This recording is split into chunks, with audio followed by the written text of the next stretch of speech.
এরপরে রাসূলুল্লাহ সাল্লাল্লাহু আলাইহি ওয়াসাল্লাম বলেন ফাআতাইনা ইলা সামাই সালিসা, এরপরে আমরা তৃতীয় আসমানের দিকে আসলাম। ফাআতাইনা সামা সালিসাতা, তৃতীয় আসমানের কাছে আসলাম।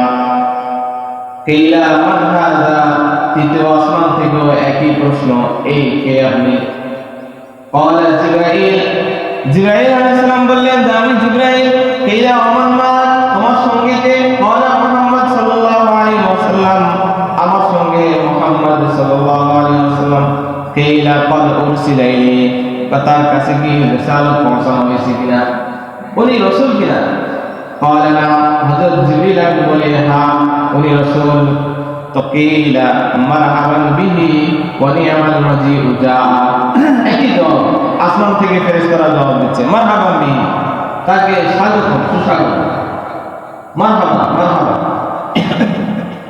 ওয়া নি'মাল মাজিউ জা, কতই না সুন্দর, কতই না ভালো, উত্তম আগন্তুক এসেছে, কতই না। তো অন্য বর্ণনার মধ্যে আছে ফাফতিহা বাবুস সামাই সালিসা, তৃতীয় আসমানের দরজা খুলে দেওয়া হলো। রাসূলুল্লাহ সাল্লাল্লাহু আলাইহি ওয়াসাল্লাম বলেন ফাআতাইতু আলা ইউসুফ আলাইহিস সালাম, তৃতীয় আসমানে দেখি ইউসুফ আলাইহিস সালাম বসে আছে। সুবহানাল্লাহ, তৃতীয় আসমানে ইউসুফ আলাইহিস সালাম। মনে রাখবেন, প্রথম আসমানে সাক্ষাৎ কার সঙ্গে? বাবা আদমের সঙ্গে, আমাদের আদি পিতা আদম আলাইহিস সালাম।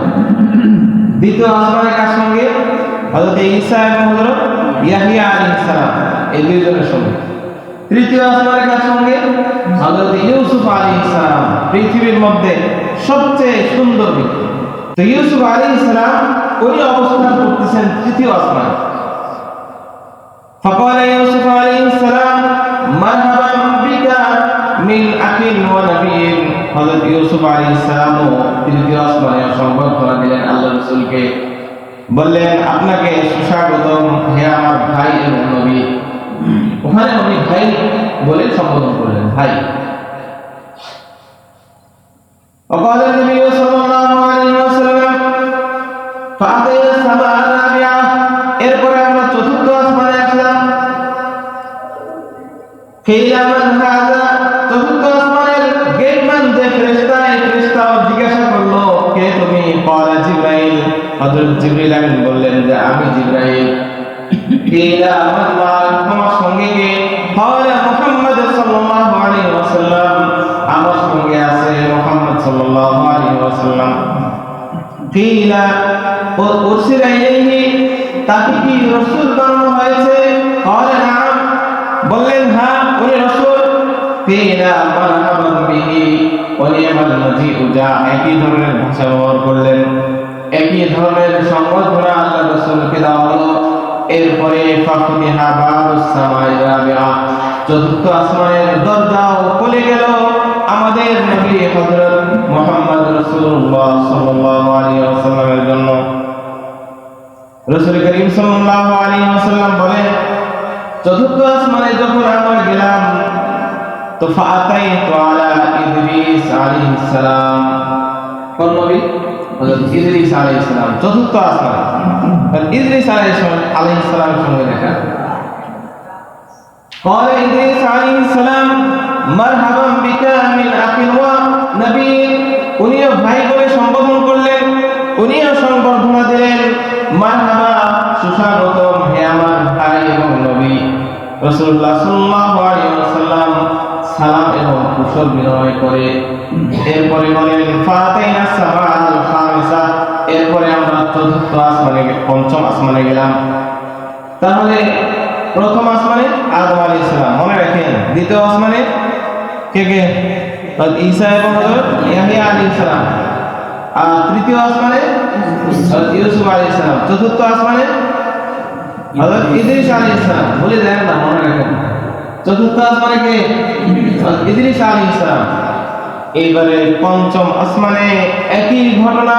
হুজুর সাল্লাল্লাহু আলাইহি ওয়াসাল্লাম বলেন আতাইনা সামাআল খামিসা, কিলা মান হাযা? ক্বালা জিবরাইল। কিলা মান মা'আকা? ক্বালা মুহাম্মদ। কিলা উরসিলা ইলাইহি? ক্বালা না'ম। কিলা মারহাবান বিহি ওয়া নি'মাল মাজিউ জাআ।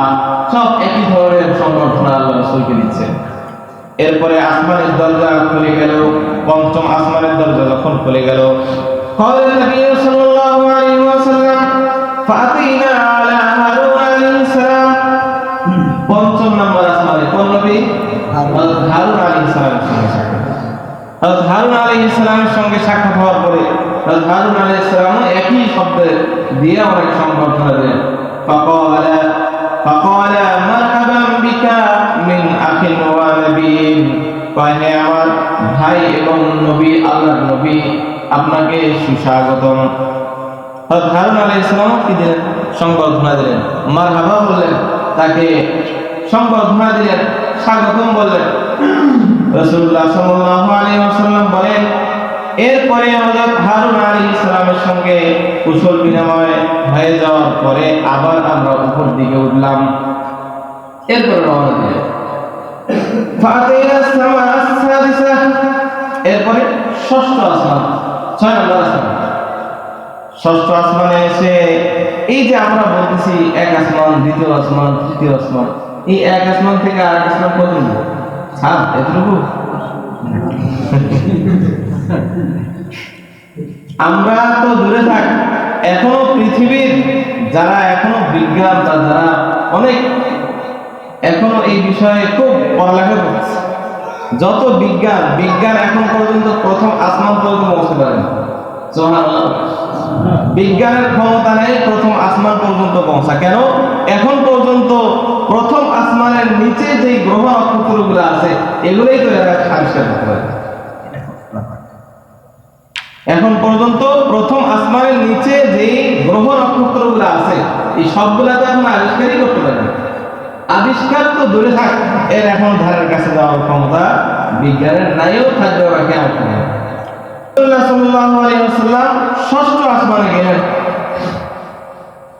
فقال النبي صلى الله عليه وسلم فأتيت على موسى عليه الصلاة والسلام। ষষ্ঠ আসমানে কার সঙ্গে দেখা?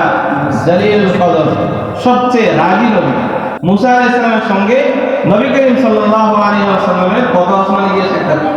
ষষ্ঠ আসমানে। তাহলে আবার বলেন দেখি, প্রথম আসমানে কে? আদম আলাইহিস সালাম। দ্বিতীয় আসমানে ঈসা এবং ইয়াহইয়া আলাইহিস সালাম। তৃতীয় আসমানে ইউসুফ আলাইহিস সালাম। চতুর্থ আসমানে ইদ্রিস আলাইহিস সালাম। পঞ্চম আসমানে হারুন আলাইহিস সালাম।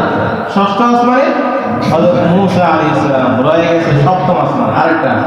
তো فقال النبي صلى الله عليه وسلم فاتينا السماء السابعة। আমরা এসে গেলাম সপ্তম আসমানে। 7 নম্বর আসমানে এসে হাজির। ওই একই প্রশ্ন, আসমান থেকে আওয়াজ আসলো, কিলা মান হাযা, কে? قال জিবরাইল, আমি জিবরাইল। কিলা মান মাকা, আপনার সঙ্গে কে? কিলা قال মুহাম্মদ সাল্লাল্লাহু আলাইহি ওয়াসাল্লাম, বলে আমার সঙ্গে মুহাম্মদ সাল্লাল্লাহু আলাইহি ওয়াসাল্লাম। কিলা উরসিলা, قال نعم। কিলা মারহাবান বিহি ওয়া নি'মাল মাজিউ জাআ। কতই না ভালো, কতই না উত্তম আগন্তুক এসেছেন। যে আগন্তুক কতই না, আগন্তুক তো বহুত ধরনের হয়। আপনার আমার বাড়িতে আগন্তুক আসে না? অনেকে আছে মেহমান হয়, অনেকে আছে ডাকাতি করে, এটাও তো আগন্তুক। অনেকে আছে চুরি করতে, এও তো আগন্তুক। কিন্তু আগন্তুক ভালো, যদি ভালো হয়, উত্তম হয়। তো ফেরেশতায় বলে দিলেন, নি'মাল মাজিউ জাআ ফাফুতিহা বাবুস সামা, আসমানের দরজা খুলে দেওয়া হলো। فقال النبي صلى الله عليه وسلم فأتينا। হযরত রাসূল করিম সাল্লাল্লাহু আলাইহি ওয়াসাল্লাম বলেন, فأتينا على إبراهيم عليه الصلاة والسلام। এইবারে আসছে জাতির পিতা ইব্রাহিম আলাইহিস সালাম। মুসলমান জাতির পিতা ইব্রাহিম আলাইহিস সালাম। জাতির পিতা একটাই, ইব্রাহিম আলাইহিস সালাম। যতই নিজের বাপ আর দাদা 14 গোষ্ঠীকে ডেকেও যদি আপনারা জাতির পিতা প্রমাণ করেন যে এটা জাতির পিতা, হবে না।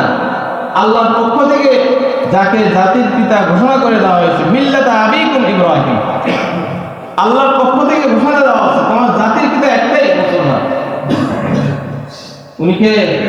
হযরত ইব্রাহিম আলাইহিস সালাম। নতুন কোন জাতির পিতা কিয়ামত পর্যন্ত হবেও না, আসবেও না, সম্ভব না। আল্লাহ যাকে জাতির পিতা ঘোষণা করছে উনি জাতির পিতা, দ্বিতীয় কোন জাতির পিতা কিয়ামত পর্যন্ত মানুষ যতই বানাক, নিজের বাপ দাদা যাকে বানাক না কেন, এটা জাতির পিতা হওয়া সম্ভব নয়। তো জাতির পিতা ইব্রাহিম আলাইহিস সালামের কাছে এসে হাজির। দেখেন এতক্ষণ নবীরা কি বলছেন, মারহাবা বিকা মিন আখিল ওয়া নাবিয়্যিন, প্রত্যেকেই বলছে যে আমার ভাই এবং নবী, ভাই ভাই বলে সম্বোধন করছে।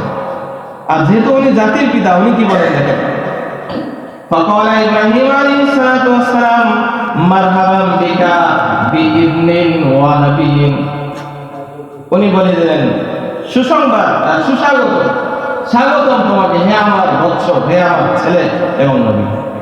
এখানে উনি ভাই বলেননি।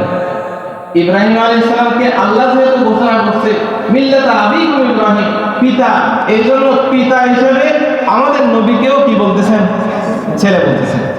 আর আমাদের নবীর জাতির পিতা যিনি ইব্রাহিম আলাইহিস সালাম, আমাদেরও জাতির পিতাকে ইব্রাহিম আলাইহিস সালাম। নতুন কোন জাতির পিতা যতই আমরা বানাই, ওই জাতির পিতা জাতির পিতা নয়। তো নবী করিম সাল্লাল্লাহু আলাইহি ওয়াসাল্লাম এইভাবে 1 2 3 4 5 6 7 সাত আসমান পর্যন্ত যাওয়ার কোন নবীর সঙ্গে সাক্ষাৎ, কি আলোচনা, এই সব বলে দিলেন।